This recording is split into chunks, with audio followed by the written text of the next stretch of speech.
आज हम मुग़लकालीन भारतीय इतिहास के मुख्य स्रोत के बारे में चर्चा करेंगे। मुग़लकालीन भारतीय इतिहास के संबंध में अनेक ग्रंथ लिखे गए, लेकिन मुख्य ग्रंथ जो हैं वो निम्न माने जाते हैं। सबसे पहले हम बाबरनामा की चर्चा करेंगे। बाबरनामा जो है वो बाबर के द्वारा लिखा गया। इसे तुजुक बाबरी भी कहा जाता है। एक्चुअल में तो ये बाबर की आत्मकथा थी, जिसमें बाबर ने अपनी व्यक्तिगत रुचि, व्यक्तित्व सबके बारे में लिखा। जैसे वो मदिरा पान करता था, इसके बारे में भी उसने इसमें लिखा। लेकिन इसके अलावा यह एक ऐतिहासिक जानकारी का विलक्षण ग्रंथ है। दूसरा जो था वो तारीख़ रशीदी। तारीख़ रशीदी जो है वो बाबर के चचेरे भाई मिर्ज़ा हैदर ने लिखा, और इस ग्रंथ में बाबर और बाबर के पूर्वज, देखिए बाबर जो है वो चंगेज खां और तैमूरलंग के वंशज का माना जाता है, तो उसके बारे में इस ग्रंथ में लिखा है। इसके अलावा बाबरनामा के कुछ पृष्ठ जो हैं वो फटे हुए हैं।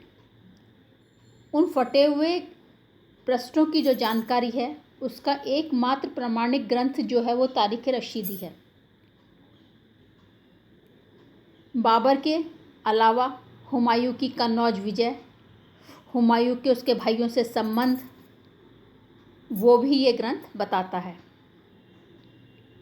अगला जो मुख्य ग्रंथ है वो हुमायूंनामा। हुमायूंनामा की जो रचना की गई वो हुमायूं की बहन गुलबदन के द्वारा की गई, और इस ग्रंथ की रचना करने के लिए अकबर ने गुलबदन को प्रेरित किया, कहा, इसलिए यह ग्रंथ लिखा गया।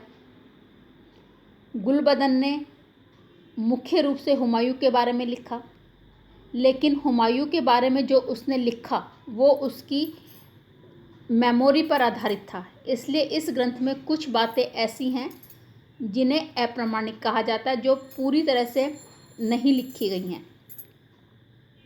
अगला ग्रंथ तारीख़ शेरशाही।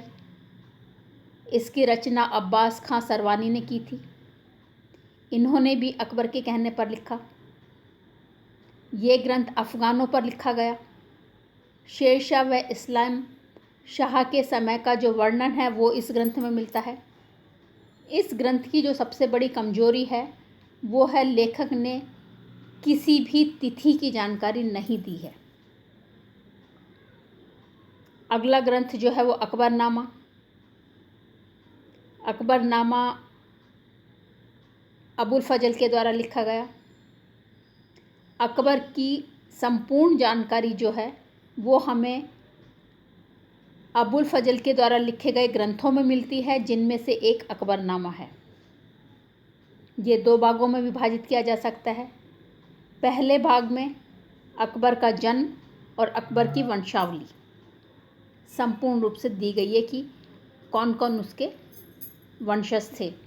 दूसरे भाग में अकबर के सिंहासन रोहण से लेकर, अर्थात उस समय अकबर की आयु थी 17 साल, 17वें वर्ष से लेकर उसकी आयु के 46वें वर्ष तक का संपूर्ण वर्णन, जिसमें उसकी उपलब्धियां भी आ गई, उसका प्रशासन भी आ गया, उसके कार्य भी आ गए, वो सब इसमें वर्णित है। अगला ग्रंथ आईने अकबरी। आईने अकबरी भी अबुल फजल ने लिखा,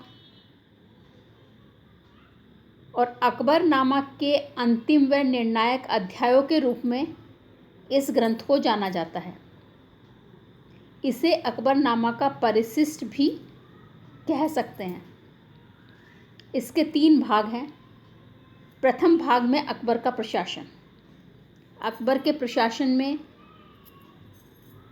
किस तरह की प्रशासनिक व्यवस्था थी, कौन कौन से अधिकारी थे, अधिकारी के क्या क्या कार्य थे, किस तरह का प्रशासन रहा था, इसकी जानकारी मिलती है। लेकिन कहा जाता है कि आईने अकबरी में अकबर के संपूर्ण प्रशासन का वर्णन अच्छी तरह से नहीं किया गया है। दूसरे भाग में उस समय की राजनीतिक, सामाजिक, आर्थिक, धार्मिक जानकारी मिलती है। तीसरे भाग में हिंदू संस्कृति व सभ्यता तथा हिंदू दर्शन का वर्णन है। इसके अलावा आईने अकबर में अकबर की कुछ सूक्तियाँ हैं, जिसमें अबुल फजल की वंशावली दी गई है। अगला ग्रंथ है मुंतखाब उल तवारिक। इसके लेखक अब्दुल कादरी बंदायूनी थे। इसके भी 3 भाग हैं।